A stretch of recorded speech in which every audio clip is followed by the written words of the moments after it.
આમને સૂચના આપો, સાઈડમાં લઈ જઈને સમજાવવો હોય તો સમજાવો. 21 તારીખ સુધી કામ બંધ છે, બાકી અમે અત્યારે કામ બંધ કરાવવા જવાના. બરાબર છે, તમારે રોકવા હોય તો રોકજો, અને ઉપાડીને ટીંગાટોળી કરીને લઈ જવા હોય તો લઈ જાજો, મારવા હોય તો મારજો. બરાબર છે, નિયમો અનુસાર જે થતું નથી અમે માગીએ છીએ એની પાસે ઓરલી માગીએ છીએ. ગુજરાતમાં એક તરફ હજી ખેડૂતોના ખેતરમાં વીજપોલ નાખવાનો વિવાદ શમ્યો નથી, ત્યાં જ ખેતરની અંદર જે ગેસ પાઇપલાઇન નાખવાનો આખો આ વિવાદ છે તેણે અત્યારે હાલ જોર પકડ્યું છે. આપણે જોયું કે ઘણી બધી જગ્યાએ અત્યારે હાલ આ જ વાતનો વિરોધ ખેડૂતો દ્વારા કરવામાં આવી રહ્યો છે.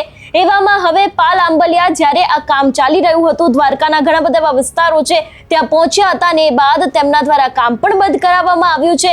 પણ એની જ સાથે પોલીસ અને અધિકારીઓની સાથે તેમની બબાલ પણ થઈ છે. શું છે આખો આ મામલો તેની વાત આ વિડીયોમાં. નમસ્કાર, હું હંસિની અને તમે જોઈ રહ્યા છો નિર્ભય ન્યૂઝ. ખેડૂતોના ખેતરમાં ગેસ પાઇપલાઇન નાખવાનો જે મુદ્દો છે એ જ મુદ્દાને લઈને હવે કોંગ્રેસના પાલ આંબલિયા મેદાને આવ્યા છે.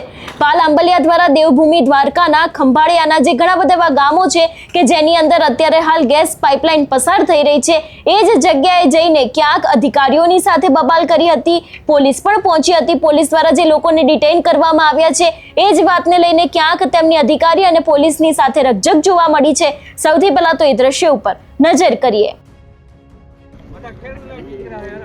મેડમ, ઓલાઓને તમે પોલીસ પ્રોટેક્શન આપ્યું એને પૂછ્યું છે કાયદાનો અમલ કરે છે કે નહીં? પટેલ સાહેબ, ભાઈ વિડિયો ચાલુ કરજો. વિજય વિડિયો ચાલુ કરે છે, બોલાવો અધિકારી, આગળ ખબર લાવો, કાગળિયા એને કઈ. ક્યાં છે જીએસપીએલ ના અધિકારી? ક્યાં છે? હાલો તો આપણે જઈએ. નહીં, બધા એક કરતા એક ખેડૂત આડો અવરો નહીં બોલે, બરાબર છે, કોઈ કરતા કોઈ નહીં. એવું અમારા ખેતરમાં જવાનું અમને હું કામ રોકો તમે? બે જણા શું કરવા? હા તો એને બોલાવી લો, હા બોલાવી લો, અધિકારીને બોલાવી લો. એને કોઈ નિયમોનું પાલન નથી કરવું અને અહીંયા ખેડૂતને એના ખેતરમાં તમે ના જવા દો એવું થોડું હાલે. આ રોડ ઉપર આ હોટલે તમે ભેગા ના થવા દો ખેડૂતોને. હાલો ભાઈ, પાણી પીવા ના જવા દો કોઈને, હોટલ બંધ કરો, આ બંધ કરો, એમ અહીંયા ગાડી રાખી જાય અમને ભરવા હાટું. અને પાલભાઈ ઓલા 4 જણાને ડિટેન કર્યા છે, 230 વાર અમને લઈ ગયા. એ નહીં તો બપોરના ખાવાનું દેજો એને. હા, ડિટેન નો નિયમ છે, ડિટેન કરો એટલે એને ખાવાનું દેવું પડે. નાસ્તો નહીં, બપોરનું જમણવાર છે. અત્યારે જો 12:30 વાગ્યા છે, એમને કયો ટિફિન આવે પોલીસ સ્ટેશને મોકલો.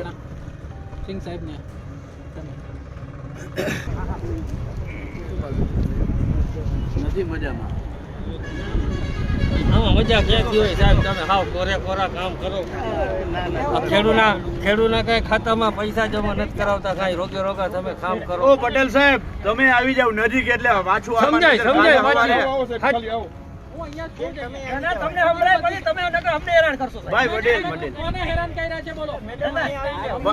તમે નજીક આવી જાવ ને, પ્લીઝ સાહેબ આવી જાવ. ખાલી થોડાક બાજુ આવી જાવ અને તમને સંભળાય. આપણે પોલીસ હારે કોઈ વાંધો નથી. એક વસ્તુ નક્કી કરી લ્યો, પોલીસ પ્રોટેક્શનનો ભાગ રૂપે આવે છે એટલે પોલીસ હારે આપણે કોઈ વાંધો નથી. પેલી આ એકદમ ચોખવટ. તમે કામ કરવા આવ્યા છો જીએસપીએલ જાહેરનામું કયા મહિનામાં આવ્યું? પેલું જાહેરનામું 2006 માં આવ્યું હતું. હા, પછી 2023 માં બી આવ્યું અને પછી એ બેનું ભેગું કરીને 2025 માં બી એક આવ્યું કે જેમાં પેલા નંબરો ચેન્જ થયા હોય એ પહેલા 100 નંબરો પછી 130 થયો તો એ ખાલી રીડ કરવા માટે છે. 2006, 2015, 2023, 15 નું જાહેરનામું છે. 23 તમે સાહેબ બરાબર છે. 2025 આ 2025 ના જાહેરનામા પહેલા તમે અમારા ખેતરમાં 2 નંબરનો તમારો હક તો તમે દાખલ કરી દીધો હતો. સાચી વાત છે, પણ એ શું છે બીજા હકમાં એન્ટ્રી છે ને સાહેબ? નહીં, હા તો બીજા હકમાં એન્ટ્રી કેવી રીતે થાય? 600 ના જાહેરનામાના બેઝ ઉપર કરી છે. જાહેરનામાના બેઝ ઉપર નહીં પણ અરે તમે ત્યાર પછી જાહેરનામું કર્યું છે. ના પહેલા જાહેરનામું ના સર, તમે જોઈ લો સર, એવું નથી. કોઈ દિવસ જાહેરનામા પડ્યા કોઈ દિવસ એન્ટ્રી થાય નહીં. બરાબર છે. અને 2006 નું જાહેરનામું 2025 માં સાહેબ માન્ય હોય? માન્યની વાત નહીં સાહેબ, આપણે આમાં કોઈ સાહેબ તમને કહું પટેલ સાહેબ, 2006 નું જાહેરનામું સામાન્ય રીતે જાહેરનામું 2 કે 3 વર્ષ માટે માન્ય હોય. કેટલા વર્ષ માટે હોય? એવું ક્યાંય નથી સાહેબ. અમારે ક્યાંય પેલા કાયદામાં એવું કોઈ હોય નથી કે આટલા વર્ષ ફરી તમારે જાહેરનામું. છતાં આપણે 25 માં અમે ફરીથી અને પેલું કર્યું છે. તમે જુઓ સર, 25 ની અંદર સેમ સર્વે નંબર, સેમ દરેક વસ્તુ 25 માં ફરીથી કરી. પબ્લિક હિયરિંગ ક્યારે કર્યું? એનો ફોટો એકાદો દેખાડો ને મને. તમે જોતા તો તમે નહીં, પબ્લિક હિયરિંગ ક્યારે કર્યું? પબ્લિક હિયરિંગ ના હોય પબ્લિક પબ્લિક હિયરિંગ હોય. પબ્લિક હિયરિંગ એટલે પેલું જે આપણે સુનાવણી કહો છો, સુનાવણી, હા, એ હા. દરેક તાલુકા પંચાયતમાં થઈ છે. નહીં, તાલુકા પંચાયતમાં ની પબ્લિક હિયરિંગ ની વાત છે. એ જ્યારે પર્યાવરણની બરોબર એ જ કહું છું કે એ છે ને એ પર્યાવરણ તમારે અહીંયા કોઈ અભયારણ્ય લાગતું હોય તો એના માટે સરકારના નિયમ મુજબ છે. ગેસની પાઇપલાઇન આ અમારે નીકળી ક્રેન્સ ઇન્ડિયા સેન્ટર ગવર્મેન્ટનો એમાં પ્રોજેક્ટ પાર્ટનર છે ક્રેન્સ ઇન્ડિયામાં, બરાબર છે. એમાં પબ્લિક હિયરિંગ થયું. હા પણ હું એ જ કહું છું સાહેબ કે અમારે જો સાહેબ અમે એક જો. સરકારી ઓર્ગેનાઇઝેશન છીએ હા. અને અમે કોઈ નિયમને ડાયવર્ટ કરી શકતા નથી. પણ તો પછી નથી જ કરતા. હા, પણ તો ક્યાં પબ્લિક હિયરિંગ લાવો? પણ હું એ કહું, public hearing. પણ અમારામાં પબ્લિક અહીંયા કોઈ સેન્ચુરી નથી આવતી કે નથી કોઈ બીજી નહીં તો વસ્તુ. ક્રેન્સ ઇન્ડિયા એ આ જ લાઈન નીકળી છે. ટ્રેન્સ ઇન્ડિયાને પૂછી જો સાહેબ, ટ્રેન્સ ઇન્ડિયા ક્યાંથી આવેલી લાઈન છે અને કેને આયા આ વિસ્તાર માટે એને કરવું પડ્યું છે. અરે પણ આ વિસ્તારમાં દ્વારકા જિલ્લા માટે જ. પણ હું એ જ કહું સાહેબ, એને હિયરિંગ કરવાનું રીઝન શું હતું એને ખબર હશે. અમારામાં જે છે કે ભાઈ અહીંયા કોઈ અભયારણ્ય આવતું હોય, જેમ કે ગુડખર હોય, કોઈ વાઇલ્ડ લાઇફ સેન્ચુરી હોય તો એની અંદર એ હિયરિંગ હોય છે. મારા ભાઈ, પર્યાવરણની ઇફેક્ટ શું આવવાની છે, બરાબર છે, એમાં જરૂરી નથી કે નથી સાહેબ, નથી. હું એ જ કહું છું કે અભયારણ્ય હોવું જરૂરી નથી. અભયારણ્ય નહીં હોય તો 2000 નો ગેસ અને પાણીનો કાયદો કાયદો તમે છે. વાંચી લ્યો, વાંચેલો જ છે બરાબર છે. એની અંદર બહુ સ્પષ્ટતા છે, બરાબર છે. તમારે સાહેબ, પાલભાઈ સાહેબ, હું તમને ફરીથી કહું છું, જો અમે કઈ વસ્તુ અમે જો કોઈ વસ્તુ એન્વાયરમેન્ટ જોગવાઈની બહાર એસેસમેન્ટ, કરતા એર એન્વાયરમેન્ટ એસેસમેન્ટ રિપોર્ટ, બરાબર છે, લાવો છે. હું તમને સિમ્પલ કહું છું સાહેબ, અમે જીપી અમારા ગુજરાત પોલ્યુશન બોર્ડની મંજૂરી છે અમારી જોડે સાહેબ. તમારે જોઈતું તમે વોટ્સઅપ કરી આપું જોઈતું હશે મને અલગ પાડો, બરોબર. અને 2033 સુધી વેલિડ બી છે, એવું નથી કે અને અમારે ખેડૂતના ખાતામાં પૈસા નાખ્યા વગર કામ થાય? કેમ ના થાય સાહેબ? તમે સંપાદન કર્યું? સંપાદન કરેલું જ છે ને સાહેબ. ક્યાં કર્યું? 600 નું જાહેરનામું શું છે? લાવો એવોર્ડ, લાવો શેનો એવોર્ડ? એવોર્ડ. હા, એવોર્ડ આપો ખેડૂત તો જમીન. એવોર્ડ ને આપો ને, એવોર્ડ આપો ને અમને. આપણે સાહેબ જે બી જોઈએ બધું આપવા તૈયાર છીએ. એવોર્ડ અમને સાંભળ્યા વગર તમે એવોર્ડ કરી નાખો? જો સાહેબ 6-1 થયા પછી અવોર્ડ જે છે એ અવોર્ડ સીએ કરતા હોય છે અને સીએ તમારા જમીનના જે રેટ નક્કી કર્યા છે સીએ ના કરે, સંપાદન અધિકારી કરે. હા, તો એ જ સીએ એટલે કમ્પોનન્ટ ઓથોરિટી. જો આમાં કેવું છે સાહેબ કે રેલવે, એનએચ, રોડ, કેનાલ આના માટે શું છે કે અહીંયાના જે એસડીએમ ને એ પ્રમાણે નિમણૂક કરતા હોય છે સરકાર. હા, પણ તો અમારા કેસમાં શું છે, અમારા કેસની અંદર ગુજરાત સરકાર અલગથી કોઈ એડિશનલ કલેક્ટર લેવાના આ તો પણ એ નિમે તો એને અમને સાંભળવા તો પડે ને. એટલે કોઈ 3161 ત્યારે સાંભળેલા હોય ને સાહેબ. તો પણ 3161 થયું ક્યાં? અમને કોને ભાઈ આમાંથી કોઈ નોટિસ આવી છે સાંભળવા માટે? કોઈને બોલાવ્યા છે? તમારે જે રેકોર્ડ જોતા હોય એ રેકોર્ડ તમે તમને ફર્નિશ કરવા પડે. ના નથી પાડતા. અત્યારે કામ પેલા બંધ કરો, ના, ના, એ બંધ બરાબર છે. મારા 21 તારીખે કલેક્ટર આગળ અમે અમે જઈએ જો છીએ, સાહેબ, તમે હું આવો. ફરીથી કહું છું 21 તારીખે અમે કલેક્ટર આગળ જઈએ છીએ, તમે આવો. 21 તારીખ સુધી કામ બંધ નહીં, રાખો. નહીં, સાહેબ. હું તમને ફરીથી કહું પાલભાઈ સાહેબ, જો સાહેબ કલેક્ટર સાહેબ જે પણ હુકમ કરશે એ અમે 21 તારીખે તમને કહીશું, અમને માન્ય રહેશે. અમે ના નથી પાડતા. નહીં પણ ત્યાં સુધી પણ ત્યાં સુધી તો શું કામ ઘર્ષણમાં ઉતરીએ છીએ? પણ હું એ જ કહું છું કે 2-4 દિવસમાં એવું નથી કે અમે કઈ કામ કરી નીકળી નહીં પણ તો જવાના શું કામ એક ખેડૂતના ખેતરમાં જ્યાં સુધી અમે આની અગાઉ અમે 4 વખત કલેક્ટરને રજૂઆત કરેલી છે, સાચી વાત છે સાહેબ. અમે બરાબર છે. અમે 21 તારીખે ગઈકાલે નક્કી કરી છે કે 21 તારીખે બધા જ ખેડૂતો કલેક્ટર આગળ જઈએ અને અમે તમને બોલાવવાના હતા, ના, ના, કઈ વાંધો બરાબર નહીં, છે. ત્યાં સુધી કામ બંધ કરી દો. તમે નિયમો અનુસાર કામ નથી કરતા. ના ના એવું નથી સાહેબ. તમે ક્યાંય પ્રૂફ કરો કે અમે નિયમો અનુસાર કામ નથી હું કરતા. કહું તો છું. તમારા કહેવાથી થોડું થાય સાહેબ. તમે પાલ સાહેબ કહો કે લાવો એન્વાયરમેન્ટ નો રિપોર્ટ એમ લાવો, જે ચલો જરૂર છે હું પબ્લિક હિયરિંગ લાવો. પાલભાઈ જે જરૂર છે એ હું તમને બધા ડોક્યુમેન્ટ સરકાર તરફથી પ્રોવાઈડ કરીશ. હું ના નથી પાડતો તમને કે અમે કોઈ સરકારના નીતિ નિયમ ધારા ધોરણની બહાર જતા હોય તો તમે અમારા કાન પકડો તો અમને મંજૂર છે. અમે કોઈ નથી. અમારા પણ તમે ખેતરમાં અમને જાણ કર્યા વગર સાહેબ, બીજો હક તમે દાખલ કરી દીધો. પણ એ 61 ના જાહેરનામાના બીજા હકમાં ખાલી એન્ટ્રી પાડી છે અને એન્ટ્રી પાડવાના ઘણા બધા રીઝન હોય છે સાહેબ. એવું નથી પણ તો હોતું. અમારું હાથબાર છે, એમાં તમે અમને જાણ કર્યા વગર તમે સાહેબ, ડાયરેક્ટ આપણે એન્ટ્રી કેમ પાડી આપણે દીધી? કબજેદાર છીએ ક્યાંક ને ક્યાંક અને સરકાર ક્યાંક ને ક્યાંક માલિક છે. સમજો આપણે શેની માલિક છે આપણે સરકાર? ભોગવટો કરીએ છીએ, એવું નથી સાહેબ. શેનો અને ભોગવટો બીજા- કરીએ અને આપણે છીએ? જમીન કે તમારી વેચાતી નથી, અમે પેલામાં રાખી લીધી કે અમે શેનો ભોગવટો કરીએ છીએ? જમીનનો 7/12 મારા નામે છે, હા, પણ મારા એમાં બાપનું આપણે ખેતર કબજેદાર છે. છીએ. નહીં સાહેબ પાલભાઈ જો ધીરે બોલો તો આપણો એવું નથી, બરાબર જોરથી છે. બોલવાથી કઈ ફેર નહીં પડે. નહીં મારા ના, ના, શબ્દોમાં કોઈ ફેર પડે તો પણ કેજો. હું તમને કહું છું આપણે કબજેદાર જ છીએ કોઈ બી જગ્યાએ સાહેબ. સરકાર જ માલિક છે કોઈ બી જગ્યાએ જાઓ. કોને? એટલે સરકાર માલિક છે એટલે સરકાર મન પડે એમ કરી દે. ના ના એવું ક્યાં કીધું મન તો પડે. પછી પ્રોપર પ્રોસિજર કાયદાની જોગવાઈ હા, પણ મુજબ તો કાયદાની 2000 ના જોગવાઈ કાયદાની જોગવાઈ મુજબ બધી પ્રોસિજરો પૂરી કરીને પછી કામ માટે હાથ ધરવામાં આવેલું આ છે. તો લાવો આ કોઈ private નથી કે- સર્ટિફિકેટ લાવો, ECI નું પણ સર્ટિફિકેટ તમને સાહેબ તમારે જે અમારા ધારા ધોરણ નીતિ મુજબ જે લેવાનું હોય છે દરેક હા, વસ્તુ પણ તો લીધેલું આપો છે. ને. આપીશ ને સાહેબ, તમે માગો ને આપીશ ને ત્યાં સુધી કામ ના, ના, બંધ એવું- કરો. સાહેબ ત્યાં સુધી કામ બંધ ના, કરાવડાવો. સાહેબ. કાંઈ કોઈ વસ્તુ એ છે જ નહીં સર્ટિફિકેટ તો એ આધાર પુરાવાઓ ના આપે તો સાહેબ, કેવી પણ રીતે જે કામ? સર્ટિફિકેટની અમારે જરૂર ના હોય, સર્ટિફિકેટ તમે માગવાની, તમે કઈ રીતે માગો આ સર્ટિફિકેટ મને આપો એ રીતે. ખેડૂત માંગે ના, ના, એવું નહીં. ખેડૂત જે માંગે હે ને. નિયમ મુજબ સાહેબ જે લેવાતું હોય સર્ટિફિકેટ અમે લેતા હોઈએ. જે અમારામાં ન આવતું અભયારણ્ય ના હોય તો અભયારણ્યનું સર્ટિફિકેટ ન જોતું હોય તો અમે ન તમે લેતા હોઈએ. લખીને આપી દો આવું. હા, હા, કે લખી આવી આપી જરૂર નથી.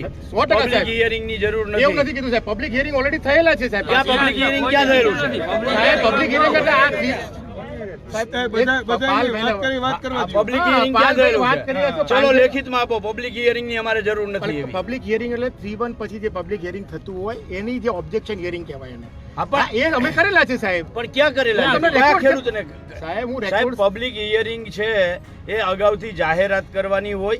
સાહેબ. આ તારીખે આ જગ્યાએ આ લાઈન નીકળે છે એને લઈ અને જે કોઈને વાંધાઓ હોય આ વાંધાઓ સાથે આ તારીખે હાજર રહેવાનું છે. સાચી વાત, સાહેબ. આને પબ્લિક હિયરિંગ સાહેબ, કહેવાય. અમે એના માટે નોટિસો 3-1 પછી નોટિસો બધાને પ્રોવાઈડ કરતા હોઈએ છીએ કે તમારે કોઈ વાંધો હોય તો તમે CA સાહેબ એ તો જાહેરનામાનો ઓલરેડી પાર્ટ છે કે હા, 21 તો હું એ જ દિવસમાં કહું તમારે છું. વાંધો લેવાનો લેવાનો, હા, તો છે. એની બરાબર વાત છે. છે. એને પબ્લિક હિયરિંગ ના હું એ કહેવાય. જ કહું છું સાહેબ એને પબ્લિક હિયરિંગ ના કહેવાય. અત્યારે બેઠા એમ હોય ને સાહેબ, કેમ? અમે અહીંયા અત્યારે કેમ જાહેર બધાને ભેગા કરીને બધા ગામના છે એમ કલેક્ટરની હાજરીમાં હજી ના meeting ના, હું થાય એ જ એને કહું public સાહેબ, hearing કલેક્ટર કહેવાય. હિયરિંગ એ હિયરિંગ તમારે અભયારણ્યની અંદર લાગુ પડે. ના, અને હું ના, એ ના, ના ના એવું જરૂરી. આ તો લેખિતમાં આપો ને હા, તમે. હું તમને કહું તો સાહેબ જે વસ્તુ અમને નથી લાગુ પડતી હા, તો તમે લેખિતમાં માગી આપો. રહ્યા છો તમે અમને લેખિતમાં આપી દઈશું આપો. કે ભાઈ આ વસ્તુ અમારા આપો, કેસ- લેખિતમાં આ આપો તો. પર્ટિક્યુલર જામનગર દ્વારકાનો જે પ્રોજેક્ટ છે એ કેસમાં નથી લાગુ પડતી. અમે બીજી જગ્યાએ જ્યાં કામ કરીએ છીએ ત્યાં લાગુ પડતું હોય તો ત્યાં અમે કરાવીએ છીએ સાહેબ. ના, પણ તો આવું- બીજું તમને કહું કે આપણે લખિયાથી શરૂ થાય ને પાદલી પૂરું થાય બરાબર, તો ત્યાંથી બે જગ્યાએ ચાલુ એવું કરવાનું, નહીં. વચ્ચે શું કરો ચાલુ કરો જો સાહેબ? અમુક દરેક વસ્તુમાં એવું ના થશે. આપણે પહેલા બી કહ્યું હતું કે ભાઈ અમે 100 કિલોમીટર લાઈન છે, એવું નથી કે અહીંથી કરી અહીંથી કરી ત્યાંથી આ લાગે ભાઈ રોડ છે રસ્તા પણ એમને ત્યાંથી કરો ને પછી બધાને હારે દેજો ને પતે અહીંયા પહોંચતા હું વાર તમને લાગી જાય, ફરીથી કહું છું, અમે પાલ જઈએ. સાહેબને બી કહું છું સાહેબ કે ભાઈ અમે જે નક્કી કરેલા સીએ સાહેબના ભાવ છે આ છે તે છે, કાલ સવારે તમે તાલુકાના ભાવ વધારી શકતા હો અને વધે તો અમે તો દરેક ખેડૂતને આપવા તૈયાર છીએ. અમે થોડા ના પાડીએ છીએ. વાંધા સાથે વર્તન લેવા માટે અમે ક્લિયર તમે પેલા નિયમોનું ક્યાંય પાલન કરતા એવું તમે નથી. કહો છો સાહેબ, તમે કરતા હો કહો તો છો. પણ આપો તો લ્યો. અરે પણ તમે માગો ને સાહેબ, અમે આપવા તૈયાર અરે પણ હું છીએ. કહું તો છું તમને, આનાથી વધારે શું પણ કહેવાનું? તમારે જે વસ્તુ જોઈએ છીએ તમે કહો કે સાહેબ આ વસ્તુ જોઈએ છે, આ વસ્તુ તમે લખીને આપીશ કે ભાઈ આ વસ્તુ અમારા કેસમાં નથી. તમે 10 મુદ્દા લખીને આપો અરે ને, અત્યારે હું જ 10 કહું મુદ્દાનો છું. જવાબ આપો. એવી રીતે ના સાહેબ, તમે 10 મુદ્દાના જવાબ આપો મને. અત્યારે તમે- પેલા કામ બંધ નહીં, કરો. એ સાહેબ એ વસ્તુ અલગ છે. કામ બંધ કરવાનું મારા પેલા ઓથોરિટીમાં નથી ને હું કરવા તૈયાર બી નથી સાહેબ. હું તમને પ્રેમથી કહું છું સાહેબ, પાલભાઈ હું તમારી રિસ્પેક્ટ કરું છું હું- અને તમે જે કરી રહ્યા છો એમાં મને કોઈ તકલીફ નથી. પટેલ સાહેબ તમે ક્યાં સારું છે? કર્યું. હા, હું જ પટેલ છું સાહેબ. અચ્છા, પીઆઈ સાહેબ બીજું પટેલ. PI સાહેબ, PI પટેલ વાળીના. તમે જે બી તમારા 10 મુદ્દા હોય સાહેબ તમે લખીને આપો કે ભાઈ આ મુદ્દાનો તમે જવાબ આપો અને આ મુદ્દાનો તમે ડોક્યુમેન્ટ કરો. 21 તારીખ સુધી 21 તારીખે કલેક્ટર આગળ આપણે જઈએ પછી તમે કલેક્ટર જાઓ સાહેબ સાહેબ, નહીં. અમને બોલાવશો તમે ચોક્કસ ત્યાં. હા તો અમે જઈએ જ છીએ હા, એટલે તમે અમે જજો. તમને આમંત્રણ આપીએ ના છીએ ના, તે અમે એ રીતે દિવસે ત્યાં તમારું હાજર રહ્યો. અમે તમારા બરાબર છે. તમારું આમંત્રણ અમે સ્વીકારીએ પટેલ છીએ સાહેબ, પણ કલેક્ટર સાહેબ આપણે માટે એક રિક્વેસ્ટ છે આ લોકોને કયો 21 તારીખ સુધી કામ બંધ કરી દઈએ. કલેક્ટર સાહેબ પછી જે આદેશ કરશે એને બાકી અત્યારે તમારે અમને ઉપાડવા હોય તો ઉપાડી દો, અમે કામ તો રોકાવશું. બરાબર છે. એ લોકોને કોઈ નિયમોનું પાલન કરવું નથી. પટેલ સાહેબ મેં એમને બરાબર સાહેબને એ છે. જ કહ્યું અમે બહુ કે પ્રેમથી કલેક્ટર કહીએ સાહેબ છીએ. જે- જો હું તો એવું નથી 2006 થી અત્યાર સુધીમાં મોડું નથી થયું તો 2 દિવસમાં હું ખાટું મોરું થઈ જવાનું છે? સાહેબ છેલ્લા 2 2 દિવસ દિવસમાં રોકાવી હું ખાટું મોરું થઈ જવાનું? 2006 નું જાહેરનામું છે. એની અત્યાર validity સુધીમાં પૂરી મોડું થઈ નથી થયું એને તો 2 દિવસમાં આજે કઈ તારીખ છે? 18, 19, 20 ને 21. ગઈ. 2 દિવસ. બે દિવસ. બરાબર છે. એમને એમાં હું ખાટું મોરું થવાનું છે? ના ના એવું નથી. આજે ચાલુ જ છે ઓફિસ, એવું કશું નથી કલેક્ટર. બરાબર. એટલે એ તમે આમને સૂચના આપો, સાઈડમાં લઈ જઈને સમજાવવું હોય તો સમજાવો. 21 તારીખ સુધી કામ બંધ 2 દિવસ છે. રાખી દો બાકી સાહેબ. અમે અત્યારે બધા- કામ બંધ બધાનું કરાવવા બંધ રાખી દો. જવાના. રોકો, રોકો. બરાબર છે. તમારે રોકવા હોય તો રોકજો અને ઉપાડીને ટીંગાટોળી કરીને લઈ જવા હોય તો લઈ જાજો, મારવા હોય તો મારજો. બરાબર છે. નિયમો અનુસાર જે થતું નથી અમે માગીએ છીએ એની પાસે સાહેબ, ઓરલી હું તમને માગીએ ફરીથી કહું છીએ. છું, ના ના અહીંયા વાત એવી પણ સામે આવી છે ને જ્યારે મેં પણ આ સમગ્ર વિષયને લઈને પાલ અંબલિયાની સાથે વાત કરી તો તેમના દ્વારા એવું પણ કહેવામાં આવ્યું છે કે અત્યારે હાલ પૂરતું આ કામ છે તેને બંધ કરાવવામાં આવ્યું છે. જોવાનું એ પણ રહેશે કે જે રીતે ખેડૂતોના વીજપોલ નાખવાનો જે આખો આ વિવાદ હતો એમાં તો સરકાર દ્વારા નવી વળતર નીતિ જાહેર કરવામાં આવી હતી, પણ ગેસ પાઇપલાઇન મુદ્દે હવે સરકાર દ્વારા શું નિર્ણય કરવામાં આવે છે આ વિષયને લઈને તમારો શું અભિપ્રાય છે અમને કમેન્ટ કરીને ચોક્કસથી જણાવજો. તેની સાથે અમારી ચેનલ નિર્ભય ન્યૂઝને લાઇક, શેર અને સબસ્ક્રાઇબ કરવાનું ભૂલશો નહીં. નમસ્કાર.